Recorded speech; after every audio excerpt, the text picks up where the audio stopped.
story short, I'm forced once again to revisit the idea of hybriding. Stanford Social Innovation Review has a white paper article that was released in summer 2012. Oftentimes I will go back to Columbia's white papers and pull them up. I'll pull up Kellogg, I'll pull up, you know, whatever, what's that hotel that is the famous hotel? Tons of reviews, I mean, tons of white papers on really, and you could pull from them and extract and really get what, you know. Here it goes. In the first large-scale quantitative study of social entrepreneurs, researchers from Harvard Business School and Echoing Green, you heard me talk about that a couple weeks ago. Echoing Green is one of the most amazing fellowships. And God knows every time, I have an application written for it for 3 years and I refuse to submit it until it's typed, okay? Harvard Business School and Echoing Green examined the rise of hybrid organizations that combine aspects of nonprofit and for-profit and the challenges hybrid face in an attempt to integrate traditionally separated organizational models. So basically, yes, you could be a nonprofit and a for-profit at the same time. Now, let me explain something to you. That is not a new concept. It has been existent. The hybrid concept, I really believe, comes through, like, if you wanted to start, so one of the things it talks about, in a recent review coverage, Hot Bread Kitchen reads as if it was written about, it was written as a nonprofit organization. But Hot Bread Kitchen also is a for-profit organization with an award-winning workforce development program. Organizations that are local, like in New York, that we could talk about is Housing Works. Housing Works, I think, is one of the first organizations I personally knew that was running business for community, utilizing community, and utilizing that to fund their programs. And if I can remember, that came out of a very challenging experience they had with, Giuliani back in the day, right? So that's when they said, okay, we're going to put our foot down. We're going to get your money, but we're not going to depend upon you we're going to do more for community. Thank you.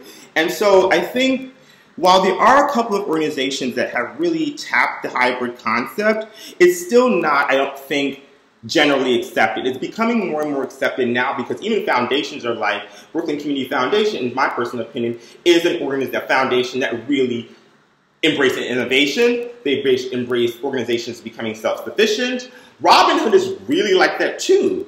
The New York Community Trust has sort of gotten there too as well. So they want you to be able to sustain. I also believe that programs like ours, where community is investing in the program by fees, whether it's below rate, we're definitely lower than most traditional camps, you know, Asphalt Green or that are doing this, or Park Slope Day Camp or Mill Basin Day Camp. Those are $4,000 a year camps. And so, you know, we're thinking about how do we, but hybrid for me does not necessarily mean automatic government dependency or government support. Hybrid really means that I can now be able to support certain aspects of the business or the model. Generally, hybrids are, so the general core business or the service delivery is the nonprofit, and there's something that happens along the way that supports it. Our model was sort of written differently initially, that we would be the self-sufficient generating entity, and then, but you can't so a hybrid doesn't work that way, people, and that's my challenge, is how do we redefine that if we have to restructure, we have those abilities. One of the things, you can always turn a for-profit into a nonprofit. You cannot turn a nonprofit into a for-profit. Law. So, you know, as we explore options, here are some of the things we're thinking. Tons of different things. I mean, one of the things we learned that staffing, maybe we really need to create a robust program that really trains innovators, or trains our people throughout the year, and then we not only put them in our camp, but we put them in other programs. I don't know. That's generally not the model I'm going to go with.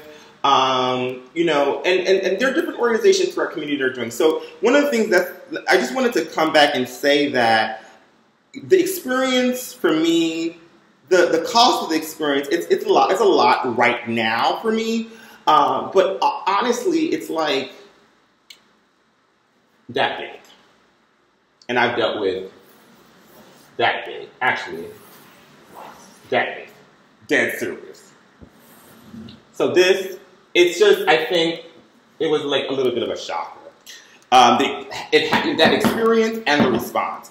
So I'm talking differently today. I'm really thinking about, and I'm working with a couple of organizations, and one of the things I'm thinking about, okay, how do we do this? There are several platforms that we have, that we can utilize, that we can raise investment capital.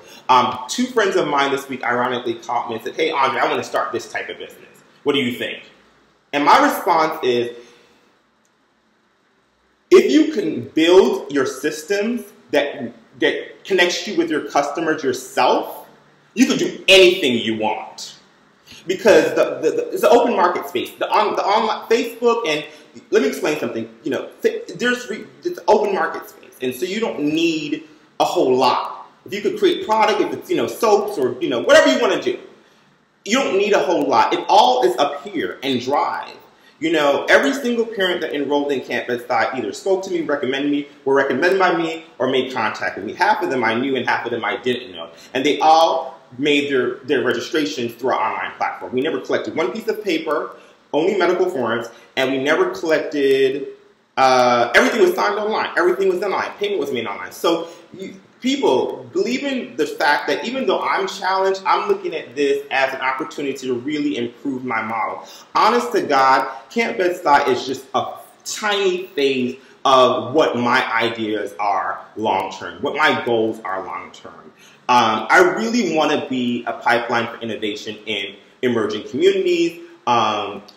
Pretty much. I want to be on the cusp of saving and doing for the people who were there and who will be there, and the people who are coming in who can help us achieve more for the overall community. I stopped turning my face and saying, oh, gentrification, gentrification, because, gentrification in Fort Greene made me who I was, honest to God. I mean, and I'm from Flatbush Junction, Midwood, and gentrification over there are going to make those kids, who they will be, with Applebee's and all kinds of stuff. I mean, come on, the Junction didn't have nothing but Golden Crust back in the day, and KFC, and Wendy's. I mean, so it has definitely changed. It has bumped up a whole lot. There are a lot of different restaurants. I want to be on the cusp of emerging communities. That change and challenge where some people are getting left out and some people could afford more. You come right in, and so that's the concept. And we're looking to do this.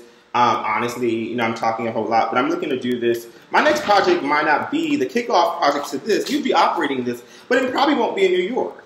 Because honestly, there are other emerging markets. So people must understand that my mind, this little challenge, yeah, I reacted because I was passionate and I felt that what happened here was just a small intricacy, just a small issue in the overall mission. We need to save our communities, and we need, honestly, Black and brown people who are qualified and and who are motivated to come into community and do this work.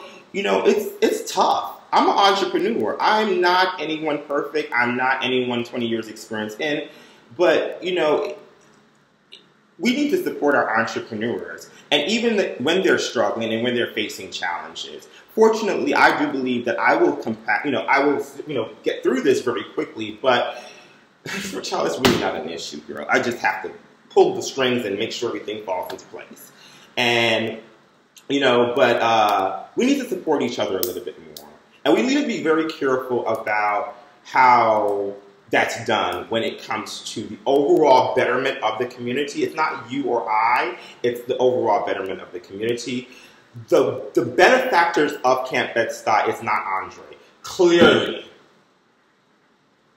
The benefactors of Camp Bed-Stuy are those kids who had those experiences, that's what it was about. And so when you begin to, you didn't hit me, you hit me. Yeah, you hit me, but you also, I'm going to leave it alone, people. Pipeline, emerging communities, operational self-sufficiency, expenses, cost centers, return on investment. This is Andre, and don't forget to visit campbedstuy.org.